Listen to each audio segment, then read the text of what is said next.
નમસ્કાર દર્શક મિત્રો, હું છું એડવોકેટ સોનલ બારિયા।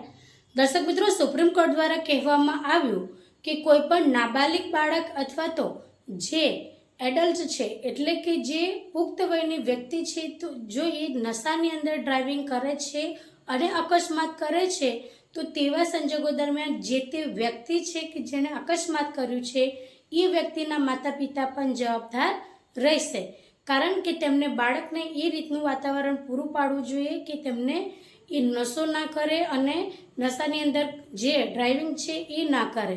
એટલે જે સંજોગોની અંદર અકસ્માત થાય છે, નાબાલિગની અંદર તો મા બાપ જિમ્મેદાર છે જ, પરંતુ જ્યારે એડલ્ટ એટલે કે પુખ્ત વયની વ્યક્તિ દ્વારા પણ જો નશાની હાલતની અંદર એ ડ્રાઇવિંગ કરતા પકડાશે તો તેવા સંજોગો દરમિયાન જે વ્યક્તિ છે કે જે અકસ્માત સર્જે છે તેના માતા પિતાએ પણ જવાબદાર ગણાશે।